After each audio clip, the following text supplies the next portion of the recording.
Bom, sejam muito bem-vindos ao curso Resíduos Sólidos, Problemáticas e Perspectivas.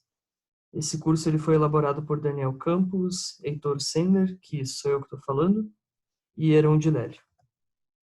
Nós três somos estudantes de graduação de Engenharia Ambiental pela Universidade Federal do Rio Grande do Sul, que é a URGS, e nós temos o prazer, de lhes apresentar esse pequeno curso desenvolvido para propiciar algumas noções básicas e fundamentais a respeito de resíduos sólidos. Então, eu gostaria de falar um pouquinho sobre a engenharia ambiental, que é o nosso curso, né? Ele é um curso interdisciplinar que aborda processos físicos, químicos e biológicos da natureza e que nos permite ter o conhecimento de diversas dinâmicas existentes no meio ambiente. E, além disso, nós estudamos a relação do homem com essas dinâmicas naturais que alteram quase todos os processos do meio natural. E por causa disso, dessas mudanças e alterações causadas pelo ser humano, são necessárias leis que regulem essas atividades, de forma a impedir que o meio ambiente se degrade de uma forma mais rápida que a sua recuperação. Então, entre as alternativas possíveis de atuação de um engenheiro ambiental, seja indústrias, estações de tratamento de água ou mesmo no governo, atuando na fiscalização, a temática de resíduos sólidos está praticamente sempre presente. O entendimento de como o descarte inadequado pode afetar a sociedade e a otimização de processos que vivem em benefício em termos de custo e preservação é uma das metas a se alcançar em quase todo empreendimento. Então, durante esse pequeno curso, nós buscaremos trazer um pouco dos nossos conhecimentos adquiridos tanto na universidade quanto na nossa própria vivência de estágios e bolsas, né? Então, nós demonstraremos, assim como vemos no próprio curso, como vocês irão ver, na realidade, nesse curso, a interdisciplinaridade que existe entre um assunto e outro, né? Biologia, física, química, enfim. Em outras palavras, também nós mostraremos os impactos em todas as esferas que os resíduos podem desencadear, afetando, obviamente, também o ser humano, principalmente ele. Então, é importante entender que esses fenômenos causam uma fragilidade de ecossistemas e essas consequências de ações inesperadas podem desencadear alguns desastres, né? Então, atividades humanas eventualmente planejadas, com a devida preocupação ambiental e dentro das leis desenvolvidas de forma segura, leis que funcionem, geram impactos menos significativos. Então, a palavra para isso tudo, na realidade, é a sustentabilidade, né? Enfim, então, depois dessa introdução, eu queria falar um pouquinho como vai funcionar o curso, né? O curso ele é dividido em 3 blocos, com 5 aulas por bloco. Então, são 15 aulas no total. Então, no final de cada bloco, nós disponibilizaremos um questionário, que será um formulário do Google, como a maioria das pessoas está acostumada já, com 5 questões, né? Então, no total, são 15 questões. Então, para que se receba os créditos complementares, deve-se responder aos 3 questionários e obter uma média igual ou superior a 70%, certo? As perguntas são relacionadas, obviamente, ao conteúdo que eu apresento aqui, mas também pode ser apresentado, nós apresentaremos ao longo do curso várias literaturas que são disponibilizadas para vocês através do OneDrive, que se recomenda ler porque está dentro do horário estipulado, dessas horas complementares que vocês receberão. Então, as perguntas podem se referir, sim, a essas literaturas. E sobre um pouco dos blocos, nós temos o bloco 1, que eu vou apresentar, que eu vou apresentar os dados da pesquisa que nós realizamos com os alunos do litoral norte do Seclimar, dos campi, perdão. E eu falarei também sobre a dinâmica de descarte dos resíduos no mundo, no Brasil e no estado do Rio Grande do Sul. Algumas noções mais básicas, certo? Enquanto isso, o bloco 2, nós apresentaremos os problemas socioambientais desencadeados pelo descarte irregular, de resíduos sólidos no ambiente. assim como a importância da separação correta dos resíduos, da reciclagem e da redução de geração dos mesmos, certo? Enquanto isso, no bloco 3, que é o último bloco, nós falaremos sobre as tecnologias já existentes para o tratamento dos resíduos, assim como as suas problemáticas envolvidas em cada tipo de tratamento. Nós também falaremos sobre as perspectivas futuras do tratamento e reaproveitamento do resíduo sólido. Bom, então, continuando falando sobre um pouco desse curso, o objetivo geral que visamos é instigar os alunos da universidade a desenvolver uma percepção crítica acerca do ambiente de estudo, né? Despertando noções essenciais a respeito do correto descarte de resíduos sólidos e os consequentes benefícios que essa ação, né, pode gerar. O objetivo também é provocar uma reflexão, né, acerca da geração desenfreada dos resíduos sólidos pela humanidade, né, uma crítica ao consumismo, na realidade.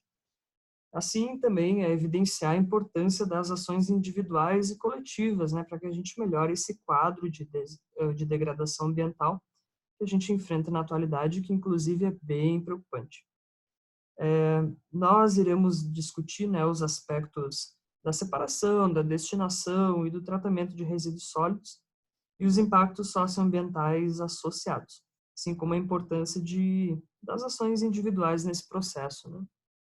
Então, nós também vamos falar sobre a alta prevalência de lixões irregulares no Brasil, das ilhas de lixo oceânicas, da alta taxa de produção de resíduos sólidos e da baixa taxa de reciclagem e segregação de resíduos que a gente tem no país, né? A gente gera muito lixo, a gente recicla pouco e ainda não separa o nosso lixo. Então, nós temos problemas ambientais e sociais bem graves relacionados somente a essa temática. E também nós vamos falar sobre a falta de políticas públicas relacionadas a esses temas que eu falei para vocês, né? Porque, como eu falei no início do curso, desculpa da minha fala, tudo é relacionado com as leis que nós temos, né? Então, nós faremos algumas críticas acerca disso também. Nós também vamos falar sobre as alternativas possíveis, né, para a resolução dos problemas socioambientais, né, associados a esse descarte mal feito, irregular, no Estado e no Brasil, né? Nós falaremos bastante do Brasil, mas nós vamos focar também bastante no Estado do Rio Grande do Sul, afinal é onde nós realizamos a pesquisa, né? Nós vamos destacar também a importância do papel individual, né, como um princípio básico das alternativas, afinal isso é educação ambiental. Então, né, resumindo tudo que eu falei de forma geral, nós estaremos aqui, né, realizando uma atividade de comunicação de educação ambiental, para que vocês, alunos, tenham um entendimento da relevância da coletividade em prol da execução de ações sustentáveis. Então, os aprendizados que passaremos aqui, eles têm um poder multiplicativo e pode ser extrapolado para a vida de cada um de vocês que estão me ouvindo agora. Então, vocês certamente, se ouvirem e levarem isso para a vida de vocês, vão contribuir para uma sociedade melhor, de uma forma geral. Então, a gente espera que vocês consigam absorver o pequeno conteúdo que nós tentamos elaborar e passar para vocês e que vocês possam aplicá-lo nas suas vidas cotidianas, né? Enfim, então agora eu vou fazer uma contextualização histórica para vocês. Então, afinal, né, o que são os resíduos sólidos, né? Nós temos algumas definições legais aqui que eu vou apresentar para vocês. Afinal, a gente está falando bastante de leis, né? Então, o PNRS, a Política Nacional de Resíduos Sólidos, define como resíduos material, substância, objeto ou bem descartado resultante de atividades humanas em sociedade, cuja destinação final se propõe proceder ou está obrigado a proceder no estado sólido ou semissólido, bem como gases contidos em recipientes e líquidos cujas particularidades tornem inviável o seu lançamento na rede pública de esgotos ou em corpos d'água, ou exigem para isso uma solução técnica ou economicamente inviáveis em face de uma melhor tecnologia disponível, né? Então, isso aí está no nosso Código de Leis, né? Por isso que a referência está colocada como Brasil 2010.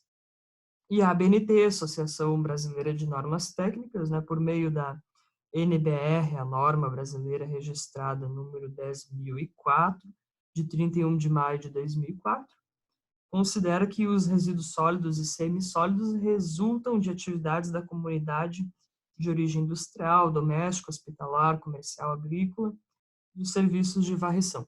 Então, podemos ver, né, que resíduos sólidos englobam muitas facetas, né, de atividades, né? Então, industrial, doméstico, hospitalar, várias coisas, né? Então, ele engloba praticamente tudo que nós fazemos. Lembrando, desde a agricultura até a indústria, né? Geralmente a gente pensa resíduo sólido como aquela garrafa PET ou aquela cadeira que estragou que a gente acaba jogando no nosso lixo residencial. Mas a indústria produz muito resíduo sólido e a agricultura, né, ainda mais tratando de Brasil, que nós somos um país agroexportador, gera muito resíduo sólido também. Então, os resíduos sólidos são, né, portanto, resultados do modo de vida e das atividades humanas, como eu já tinha falado anteriormente, né?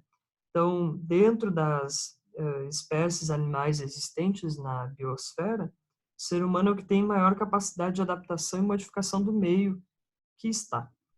Então, ele cria um ambiente próprio, né? E desse modo ele modifica o ambiente natural para sua melhor vivência, né? Nós construímos casas, prédios, construímos rodovias, barragens, né? Para melhorar a nossa qualidade de vida, de certo modo. E todas essas atividades, sem falar as que eu já citei, né? De indústria, agricultura, geram muitos resíduos sólidos e nem sempre a gente dá importância para esses resíduos que são gerados, né, ao longo dessas atividades. Então, foi graças a essa habilidade, né, de modificação que o homem alterou de forma significativa a natureza. Nós podemos ver que existe poluição em tudo. Tem como consequência tudo isso, né, os impactos ambientais negativos de grande significância que nós vemos atualmente, né? Então, isso vai ser discutido ao longo do curso, né? As ilhas de lixo no Pacífico, a morte de animais marinhos por, enfim, ingerirem plástico, né? Por acharem que é um outro animal. Enfim, então, isso tudo nós comentaremos ao longo do curso, certo? Então, eu queria falar, como eu estou falando do contexto histórico, né?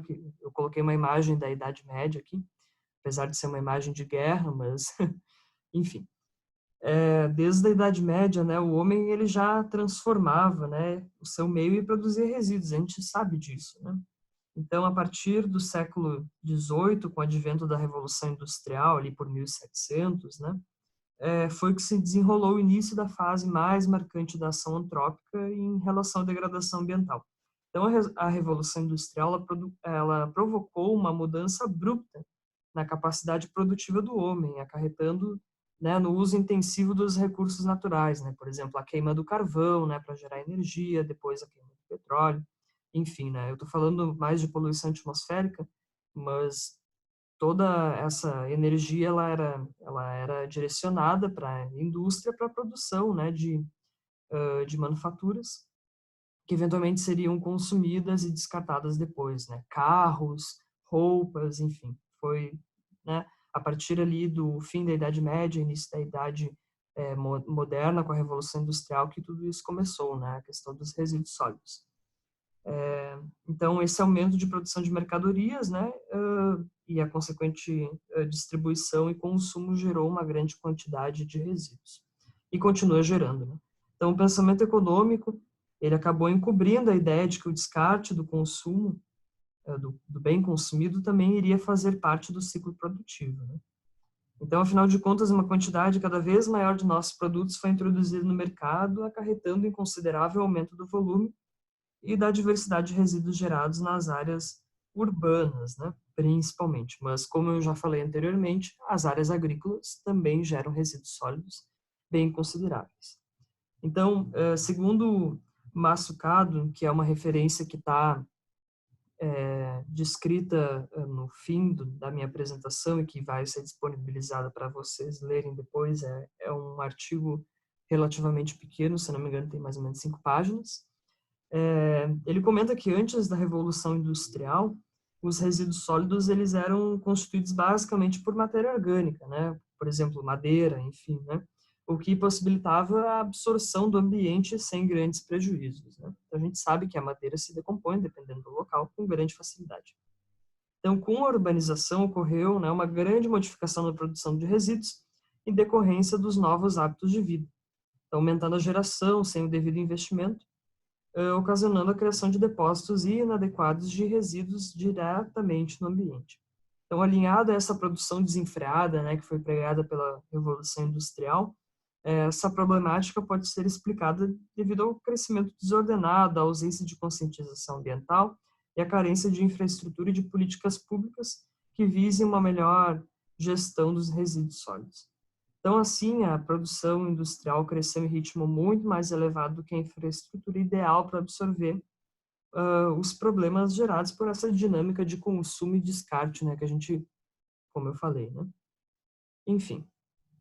Então, como prova dessa produção e consumo desenfreado, nos últimos 20 anos, a produção de resíduos cresceu mais do que a população mundial.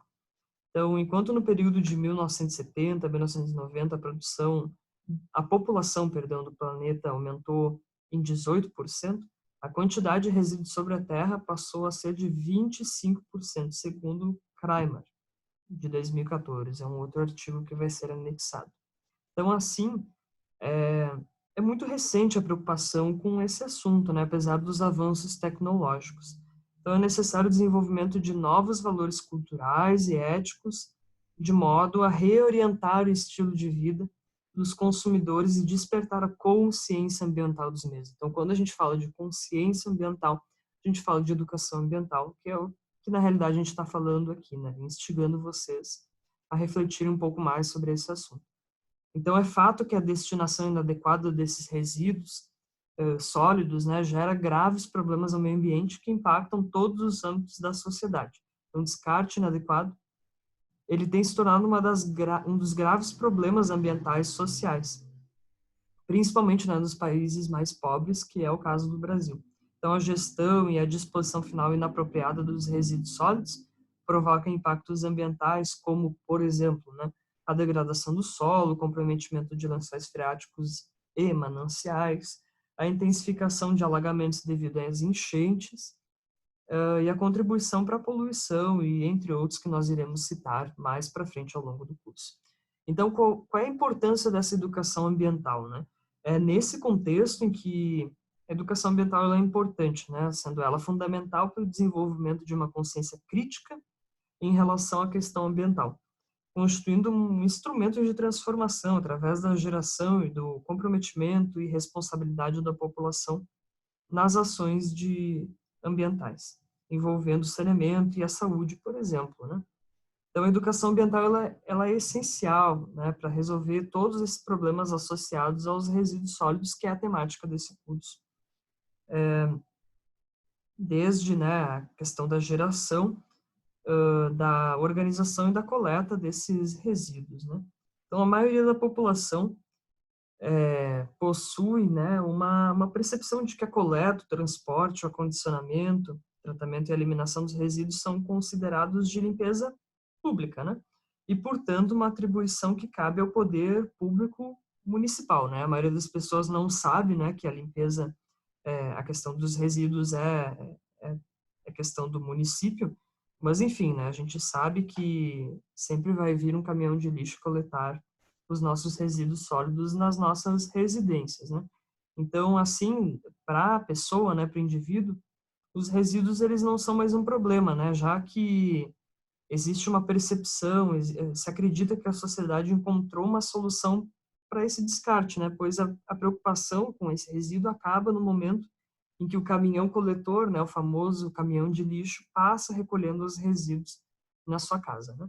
Então, visando uma atenuação desse problema, né, uma finalidade da educação ambiental é despertar a preocupação individual e coletiva, consequentemente, né, para a questão ambiental, através de uma linguagem de fácil entendimento, né, contribuindo para a construção de valores sociais, atitudes e competências voltadas para a conservação do ambiente através de um processo informativo e formativo dos indivíduos, desenvolvendo habilidades, modificando atitudes em relação ao meio, formando a comunidade educativa consciente de sua realidade global ou local, né, também. Então, um programa de educação ambiental eficiente deve promover simultaneamente o desenvolvimento de conhecimento, de atividades e de habilidades necessárias à preservação e melhoria da qualidade ambiental. Isso é um trecho de fala que eu recortei também de uma referência que será anexada após a apresentação, de Dias, feito em 2011, certo? Então, através de tudo, a gente pode também analisar o papel das universidades, certo? Então, as instituições de ensino, ainda mais as de ensino superior, têm um papel fundamental de fortalecer a sua imagem como uma organização sustentável. Então, portanto, né, elas não devem deixar de reconhecer que são geradoras de resíduos, né? E, inclusive, sendo muitos desses resíduos classificados como perigosos, né? Que é o caso de resíduos químicos, por exemplo. Então, o cotidiano universitário, ele acarreta em uma grande quantidade de resíduos e o seu gerenciamento precisa ser equacionado de maneira adequada, sendo importante que cada instituição realize e opere um plano de gerenciamento específico, né?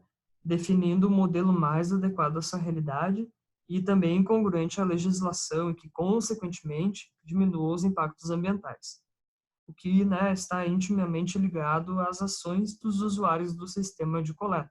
Então, voltamos a dizer isso, né? A consciência individual é fundamental para que esse processo de gerenciamento seja eficaz, né? Então, por exemplo, de nada adianta a instituição ter um plano de gerenciamento de resíduos sólidos bem estipulados se as pessoas, né, se os alunos dessa instituição não colaboram com a separação dos resíduos corretamente conforme as demarcações das lixeiras, né? Estou dando somente um exemplo aqui. Então, eu também gostaria de compartilhar com vocês, né, de maneira breve, porque afinal isso é do nosso próximo vídeo, da nossa próxima aula. Eu queria passar um pouco por cima, compartilhar com vocês, estudantes da Universidade Federal do Rio Grande do Sul, né, a URGS, a pesquisa que deu início ao desenvolvimento desse curso, né? Então, a melhor maneira de desempenhar uma ação de educação ambiental satisfatória, né, é conhecendo o grupo-alvo. Então, isso é feito através do embasamento e indicadores coletados sobre o próprio grupo, né? Então, tais informações fornecem os, digamos, os alicerces necessários para entender um determinado conjunto e, assim, orientar esse conjunto da forma mais correta possível, né? Então, assim, por meio do presente trabalho que nós estamos realizando, buscou-se traçar o perfil desses estudantes através da identificação dos seus conhecimentos, posicionamentos e condutas acerca da disposição de resíduos sólidos, bem como suas próprias opiniões sobre maneiras de aperfeiçoar o sistema de coleta que a universidade dispõe. Então, o grupo de estudantes em evidência são aqueles que frequentam, né, o campus Litoral Norte e o Seclimar. Ambos campos são pertencentes à Universidade Federal do Rio Grande do Sul, a URGS, né, e estão localizados respectivamente nos municípios aqui do estado, né, ou seja, Rio Grande do Sul, de Tramandaí e Imbé, respectivamente. Então, a orientação sobre a destinação final apropriada dos resíduos sólidos possibilita adquirir o conhecimento necessário para a gestão correta dos produtos da indústria humana, né, dos meios de produção. Então, por meio deste levantamento que nós realizamos, nós podemos entender sobre as atitudes dos estudantes e trabalhar com as informações adquiridas via pesquisa de forma a entender os caminhos, né, mais pertinentes para se alcançar um resultado positivo no descarte de resíduos sólidos e uma maior consciência ambiental também, não só voltada a esta temática. Então, considerando que o sistema de coleta de resíduos ele é elaborado de forma que os usuários têm um papel primário na segregação, né, na separação dos resíduos, os alunos são fundamentais para que o seu funcionamento seja o mais satisfatório possível, independentemente do curso em que estudem. Então, temos que ter em mente, né, que é uma via de mão dupla na realidade, né? Enquanto a instituição oferece a estrutura responsável pelo armazenamento dos resíduos, a identificação e a coleta, né? Enquanto que os usuários do espaço deveriam responder a essa estrutura no dia a dia, descartando, né, os resíduos de acordo com as normas da política do descarte de resíduos. Então, de nada adianta, né, a gente ter a universidade investindo em em infraestrutura, separação e capital humano, né, para que os estudantes dessa instituição não separem, não segreguem de maneira correta os resíduos, né? Então, a melhor forma de entender o sistema de coleta é através da análise dos seus usuários, que, né, direta ou indiretamente, são capazes de expor os defeitos e imperfeições desse sistema, né, contribuindo também, é claro, né, para uma otimização da relação estrutura indivíduos, né, instituição indivíduos, fornecendo, né, esses alicerces que eu falei anteriormente ao estabelecimento de um sistema mais próximo do ideal, né, mais próximo da perfeição. Então, que esse sistema consiga atender às necessidades de segregação de resíduos. Tão importantes também, né, em um período de intensa produção industrial que a gente está vivendo nos últimos anos. Então, falando rapidinho, né, sobre essa pesquisa realizada ainda, né, nós utilizamos a plataforma Google Formulários. Eu vou me aprofundar um pouco melhor sobre essa pesquisa na próxima aula, mas foi elaborado um questionário com 19 questões dissertativas e objetivas, abordando matemática de resíduos sólidos, né, como a gente pode ver nessa apresentação. Então, um termo de consentimento livre e esclarecido foi estruturado para ser enviado junto com o questionário. Então, as pessoas tinham que, né, se dispor a responder o questionário antes de efetivamente responder as perguntas. Então, tais questões elas foram elaboradas de forma a permitirem a agregação de variáveis específicas com a visão global do fenômeno, né? Então, as perguntas foram voltadas primeiramente para a caracterização dos estudantes quanto ao tipo e tempo de vínculo com a universidade, né, no caso a Universidade Federal do Rio Grande do Sul, também o curso específico, seguido de questões associadas à temática de resíduos sólidos, com a relação ao respectivo curso de graduação, e também 3 questões de campo aberto, né, dissertativas, com abordagem qualitativa, obviamente. Então, as respostas foram armazenadas de forma sigilosa, né, permitindo somente aos elaboradores, ou seja, eu, Heitor, né, o Daniel e o Heron, que pudessem acompanhá-las, né, essas respostas. Então, o questionário ele foi enviado para as comissões de graduação dos cursos de Engenharia de Gestão e Energia, Licenciatura em Geografia, Ciências Biológicas, Engenharia de Serviços, Bacharelado Interdisciplinar em Ciência e Tecnologia, Desenvolvimento Regional, Licenciatura em Educação do Campo e Biologia Marinha no dia 6 de maio de 2020, com o objetivo, né, claro, que realizassem um repasse aos estudantes dos cursos citados. Então, todos os participantes concordaram com o termo que eu comentei anteriormente, totalizando 60 respostas. Então, a área de estudo correspondente ao campus Litoral Norte e o Seclimar, ambos pertencentes à URGS, em Tramandaí e Imbé, respectivamente, como eu já tinha falado anteriormente, né? Então, diante da impossibilidade de se avaliar a população inteira, a gente procurou obter um número significativo de respostas. Então, para se garantir um resultado condizente com uma amostra aleatória, todos os cursos receberam a mesma quantidade de convites e sinalizações para a realização dessa pesquisa, né? Então, da população total estimada desses campi, 434 alunos, nós obtemos 60 respostas, o que representa, né, uma adesão de 13,82%, né? Quase 14%. Então, dessa forma, a gente garante uma margem de erro de 9,9% para uma confiabilidade de 90%, que é relativamente alto. Então, considerando, né, esses cálculos, um método de amostragem aleatória. Então, tais valores estatísticos, né, atestam que, embora não houve 100% de adesão no formulário repassado, as respostas aqui obtidas no nosso trabalho, na nossa pesquisa, são capazes, sim, de representar as opiniões globais dos alunos. Então, mediante a interpretação e correlação dos dados coletados, nós buscamos compreender as características da comunidade em questão e essas podem ser utilizadas em prol de melhorias do sistema de coleta, afinal, né? Então, visando o entendimento da otimização de processos, tanto do ponto de vista econômico quanto ambiental, a investigação do comportamento de alunos em um contexto acadêmico se mostra muito eficaz na realidade. Então, tal análise permite entender o elo entre a infraestrutura e os usuários, de forma que dá aqueles alicerces que eu comentei anteriormente para uma compreensão geral de como as técnicas de educação ambiental aplicadas na universidade podem ser extrapoladas para diversas atividades da sociedade. Então, nós percebemos que os processos de construção da gestão de resíduos em instituições de ensino são complexos e exigem um verdadeiro esforço de toda a comunidade acadêmica, ou seja, dos professores, estudantes e funcionários. Então, diversas iniciativas de sucesso podem ser empreendidas por escolas e universidades visando a solução de problemas ambientais. Então, para finalizar o vídeo, eu reforço, né, que vocês leiam a bibliografia disponibilizada, está dividida no Drive, que provavelmente está no link dessa aula,